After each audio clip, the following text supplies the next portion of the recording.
So has the Ark of the Covenant really been found? I came across a few videos a while back of a guy named Kevin Cash, whose major purpose here on TikTok was to show that the Ark of the Covenant has indeed been found. In fact, it's been known for over 40 years apparently. On January 6, 1982, a man by the name of Ron Wyatt said to have discovered the Ark of the Covenant, which was located about 20 feet below Christ's crucifixion site. Now, isn't that interesting? Dr. Ron Wyatt.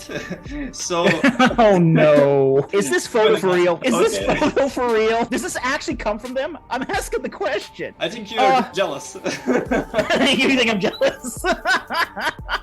Is that a bathtub in the middle of the desert? All right. The text does not say anywhere that the rock was split. This is pareidolia. I see nothing. I see a white circle. Dot. No, it's not the real Mount Sinai. At least he didn't lie about his name. Miles west of Jerusalem, archaeologists found this biblically accurate stone matching the description of the Ark of the Covenant. Hey everybody, no they didn't. Every single word of this is wrong and that picture is fake. To begin, Ron Wyatt only ever claimed to have seen the Ark of the Covenant underneath the Garden Tomb, which is not 12 miles west of Jerusalem, but in Jerusalem. Ron Wyatt also claimed that God made it so all the pictures he tried to take of it were too fuzzy to be of any use. So that is a staged photograph, that is not Ron. Well, once again, Mount Ararat is in the news. Researchers in Turkey now claim they found indisputable evidence that the story of Noah's Ark was not a cautionary tale, but a verifiable historical event. Noah's Ark has been found. Well, has it? We certainly don't believe it has, actually. We can rule out the Dura-Pinar site as being Noah's Ark. It is truly just a geologic formation. That particular site has been researched carefully by our geologist, Dr. Andrew Snelling, and other geologists and archaeologists. But let's consider this. The Bible says the ark landed on the mountains of Ararat, not Mount Ararat, but the mountains of Ararat. It doesn't specify which particular mountain. Now, there's a particular claim that there's a site at the foot of Mount Ararat. It resurfaces in the news now and then, as it has again recently, to say, oh, this is the remains of Noah's Ark. Now that we've heard from the popular top-notch creationists that all weirdly and oddly enough happen to agree with the godless heathen atheists, let's hear from Ron Wyatt. Well, I believe that we are living in the last generation on planet Earth as it is today. And I believe that God is getting everyone's attention so that no one will be lost without having had an opportunity to see the truth and accept it and to make the necessary changes. I believe that I was the only one that volunteered at the time when God was ready to reveal all these things. And like my critics say, it's impossible for one person to find all these things. And that's true. But all things are possible through God. And He simply revealed all of these things in a manner where no one should be misled as to who has revealed this. I'm not clever enough to have found all these places and objects. So this is something that God has taken into His own hands and is doing a show and tell presentation of His treasures, His archaeological treasures, in a manner that is designed to strengthen the faith of the believers and to convince those who have seen no good reason to believe what Christians have to say, to convince them that the Bible is historically accurate and divinely inspired.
All right, so the giant conspiracy plot against Mr. Ron Wyatt, and what would top-notch creationists have to gain from conspiring against Mr. Ron Wyatt? Because oddly enough, you would think that someone like Ron Wyatt would be a natural ally to the Young Earth Creationists. They would work hand in hand. You have claims being made by Young Earth Creationists. They're conducting apologetics. And then you have someone like Ron Wyatt, who spent time and resources going out on his own to prove these claims accurate and to find the locations that the creationists talk about. They should be best friends, but they're not, and that's weird. Out of all the top-tier creationists, there are very few that defend the work of Ron Wyatt. One of which is Dr. Kent Hovind. Big shout out to my personal friend, Dr. Kent Hovind. Thank you, sir, for being bold and having courage to stand for truth and not buckle under pressure like Kent Ham and Eric Hovind and the rest of the creationists did. You are the real VIP, sir. Now, what I have to do for you is I have to walk you down a road that could possibly prove that there is foul play, that there is a conspiracy. I have to walk you through various points that I'm going to show to explain what the creationist would gain from hiding these types of discoveries. Number one, scientific and historical credibility. You know, Mr. Wyatt's claims are widely regarded as fake science. They're not recognized by almost any of the top-tier creationists, which we're going to be addressing. Now, part of the reason for this, the scientific and historical credibility. Young Earth creationists already go up against a mass amount of criticism simply for defending the Bible, much less making a claim that we have found tangible items from the Bible, which is what Mr. Ron Wyatt did. What Ron Wyatt did is had enough courage to push past the scrutiny which almost none of the current creationists have. It's something seen in only the likes of Ron Wyatt and Kent Hovind. As you can see, this may cause a greater deal of scrutiny for any creationist who decides to even try to examine Ron Wyatt's claims. Perfect example, Answers in Genesis has a detailed article explaining why they don't accept Wyatt's discoveries. I'm going to be showing you some of that too, citing things like poor documentation and lack of peer review. The funny thing is about that, Kent Ham, is that all of these sites have been open to the public. The public. So if the very unwealthy Ron Wyatt can save his pennies and work hard and travel overseas, why haven't you done it?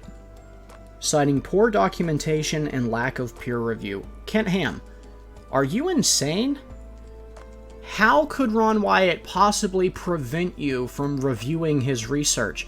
Ron Wyatt's artifacts have almost always been open to the public. When they weren't sitting in a museum with the Reed family, they've been in the basement of Ron, very open to anybody who wants to examine them. The reason I know this is because I have called Mary Nell, Ron's widowed wife. I've spoken to her many times. I've interviewed her on my channel. And guess what? I've been to her home. I've been in her home to examine the artifacts. I've seen them for myself. I've done the real research that Answers in Genesis refuses to do because they can't hold up to the scientific scrutiny, because you need a ministry leader with a backbone, and they lack that. My second reason for stating that there is a conspiracy against the beloved Ron Wyatt is protecting the core message. Young Earth creationists want to focus attention on the authority of the Bible in a literal Genesis timeline supported by their interpretation of science. Rom's claims can become a distraction, and if proven false, could damage the credibility of their broader biblical message. They didn't want attention taken away from proving the accuracy of the Bible, and by doing that, they actually shot themselves in the foot, because they took away their evidence for their claims. You know, we are all separate bodies of Christ. Not everyone is a foot, not everyone is a hand. Some of us, God has designed to run and found Young Creation Ministries. Others, he has instructed to go digging for the proof. We're supposed to work hand in hand. But when we have spineless creationists at the top literally conspiring against righteous men of God, just so they don't have to have as much scrutiny, shame. They prefer to promote carefully vetted claims such as radiometric dating critiques or flood geology rather than archaeological sensationalism.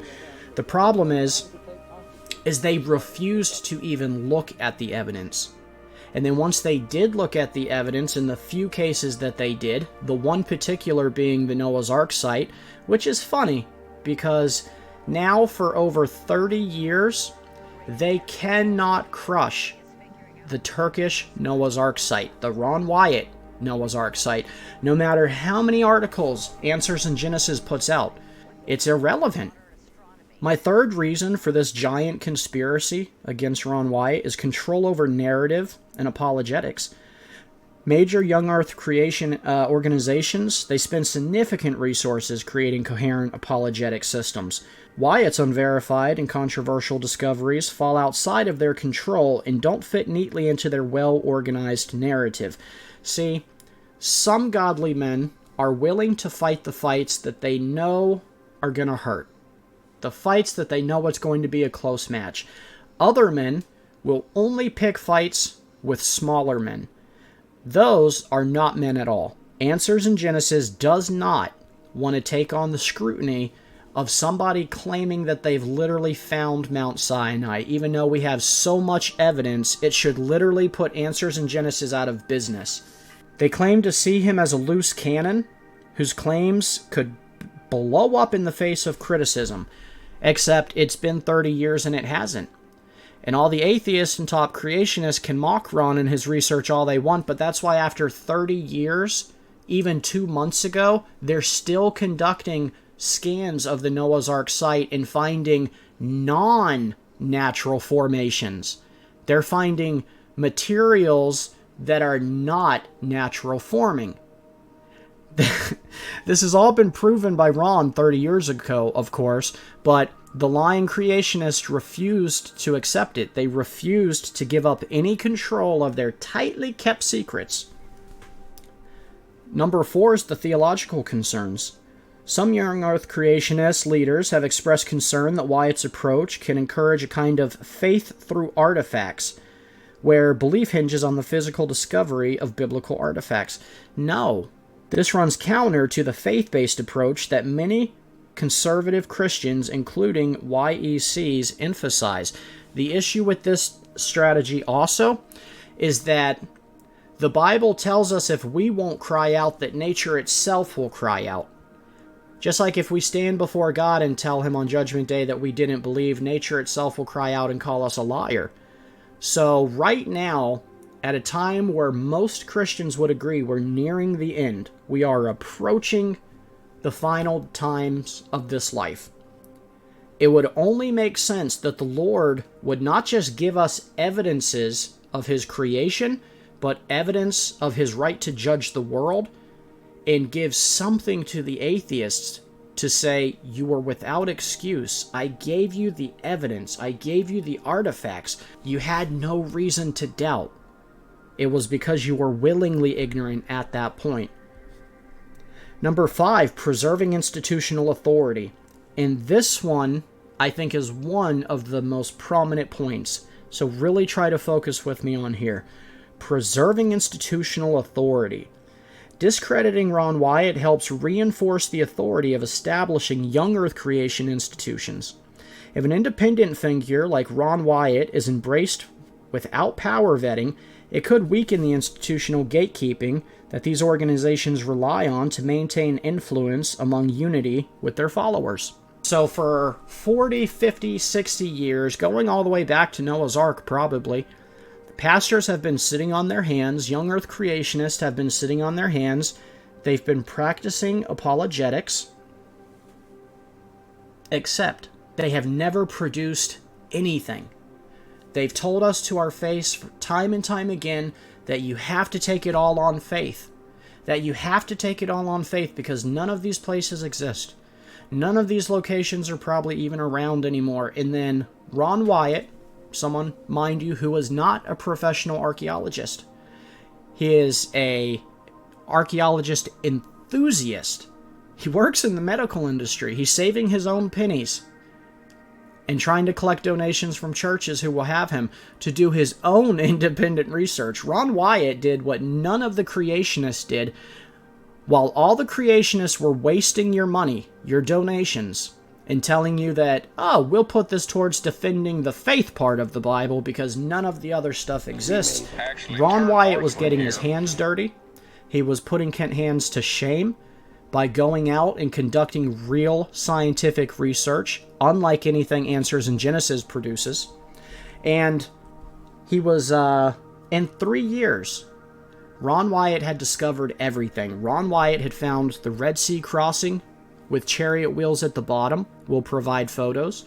He found Mount Sinai with the rocks at the top still scorched. Young Earth Creationists will tell you that that's desert varnish, but that's a lie from the pit of hell, and these creationists know that. When Answers in Genesis tells you that at the Mount Sinai location in Saudi Arabia it's desert varnish, ask Kent Ham how it could only be desert varnish on one side of the rocks from the top of the mountain, and ask him why it's only on the peak. I bet he gives you a very flimsy answer if he even has the backbone to answer you at all. That is the Mount Sinai location, and they know it. They don't want your scrutiny. We've also located Sodom and Gomorrah. I have held the sulfur balls in my hand. They burn 98% pure. Purest concentrate of sulfur we have found anywhere on the face of the planet, and it just so happens to be the location that Ron Wyatt claims to be Sodom and Gomorrah. How very odd. So odd.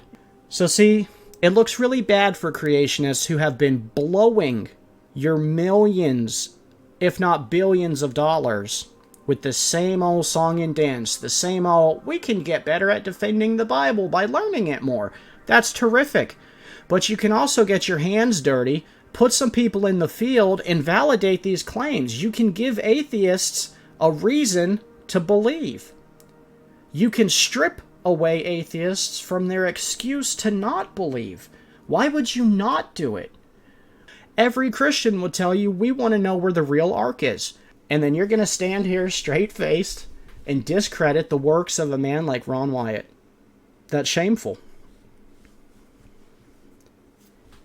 So, in summary, popular Young Earth creationists, they discredit Ron, his claims, not because they oppose the idea of biblical archaeology, and because his methods and evidence are seen as unreliable and potentially harmful. It's the broader mission of promoting a liberal Genesis within a structured, scientifically framed apologetic. Alright, so let's just recap. Number one reason for conspiring against Ron Wyatt: protecting the institutional control and gatekeeping. Young Earth Creation Ministries like Answers in Genesis or ICR have spent decades building controlled narratives about the Bible, science, and even history. If an independent, self-taught figure like Ron Wyatt made world-changing discoveries outside their oversight, it would, 1, undermine their authority and centralize control over the YEC apologetics. It'd create pressure to restructure their materials or endorse things they can't verify. And 3, it would challenge the reputation of their scholars, which I think are garbage. So, number 2, fear of embarrassment or discredit. Some believe that the YEC institutions fear ridicule from secular academia if they endorse fringe claims. Ron Wyatt's discoveries are often seen by mainstream scientists, and sometimes, sadly, even some Christians, as sensational, undocumented, or pseudo-scientific. The problem with this is that it would make Young Earth creation groups even more marginalized, which I understand. There's always going to be a fear of that. There's always going to be some pushback. Lead to legal or financial problems if donors of these ministries promote false claims. And in the light, the conspiracy would be to silence what could be true, simply because it's too risky for PR, for public reputation, or to pull all the inaccurate books off your shelves. Number 3, doctrinal and theological concerns. Wyatt made bold spiritual claims, including seeing blood on the Ark of the Covenant, seeing angels lift the mercy seat off the Ark of the Covenant, claiming divine visions and supernatural confirmations. Some young earth creationist leaders might be uncomfortable with this kind of charismatic theology, where they tend to put less stock into miracles. It's almost like we serve a dead God in 2025, but I personally believe nothing could be farther from the truth. God absolutely still performs miracles. God absolutely still performs divine intervention. He absolutely gives visions and supernatural confirmations. If you don't believe that, you can't believe that Ron Wyatt was used by God. All right, so those are my reasons for why I think that there is a giant conspiracy against Mr. Ron Wyatt. I'm open to the criticism. If you can give me valid reasons why Answers in Genesis has spent the bester part of 30 years being the main advocate to discredit Ron Wyatt, I'm willing to listen. But I refuse to believe that Answers in Genesis has spent 30 years discrediting Ron Wyatt if he's just a nobody with no points and a laughingstock. He wouldn't address it. You know, Ken Ham will never address this video that I'm making right now because he will see it as below him. And he would have thought the same about Ron Wyatt, except I don't think it's accurate. I believe in my heart that the likes of Ken Ham and all of his Young Earth Creation allies are in a conspiracy against Ron Wyatt to hold the narrative, to prevent further scrutiny, and they don't want to give credit to an amateur archaeologist who found in 3 years what they told us for our entire life didn't exist anymore. It not just makes Young Earth Creationists look stupid, it makes us look foolish, and everyone who donated money to those ministries that mocked Ron Wyatt, it makes them look stupid and foolish. They can't have that. You know, how can you mock and discredit someone for 30 plus years and then fess up and tell the truth that you were wrong? God is the controller of this universe, and he has foreknowledge and more wisdom than I could ever dream of. So I will just say it's a good thing I'm not God. Because I'll tell you, I would have discredited Answers in Genesis many years ago, and I would have installed the likes of Ron Wyatt on a pedestal. I never would have gone around trying to discredit him. I would never go around lying about the man not allowing his artifacts to be peer-reviewed, since his stuff has been on display for the better part of 30 years. So that's where I would begin. You have to be a very big man to admit when you were wrong. And that's why you will never see Ken Ham, Eric Hoven, or any of the rest of them come forward and admit that they were wrong, and admit that they have been trying to conspire against the research of Ron Wyatt. Because 1, he was a nobody. 2, he was not part of their good old boy club. 3, they thought that his artifact discovery was going to take away from the faith element of our religion, which is the stupidest thing I've ever heard. So there's various reasons. They will never apologize. Answers in Genesis will never retract what they're saying. It doesn't matter how much organic material the new Noah's Ark scans find in the Turkish site. It doesn't matter if they found a sign inside the formation that said Noah was here. They would still deny it, because they cannot give credit to Ron Wyatt. It opens them all up for scrutiny. It opens them all up to ridicule from the atheists who, for some reason, they care more about offending than the Christian family of Ron Wyatt. They'll never do it. So, I think, together with some of the things I've shown, I've at least painted a decent picture for you of why there would be a conspiracy plot against the man Ron Wyatt. A conspiracy plot that has gone on long past his death, and a conspiracy plot that is being unfoiled as we speak because of new research being done by the Noah's Ark scan team. Hopefully, this type of research brings corrupted Young Earth Creation Ministries tumbling to the ground and lifts up creation ministries like RonWyatt.com, who I would strongly suggest you guys go support. RonWyatt.com and RonWyatt.com YouTube channel are the actual entities you can go to for the Ron Wyatt research, artifacts, and information, including what's going on today. It's going to all be coming out soon. God is good. He's going to get the glory. And finally, Ron Wyatt, my personal hero, is going to get the credit for being the obedient one to the Lord. So, you guys tell me, was there a conspiracy to hide the research of Ron Wyatt? Seems like it.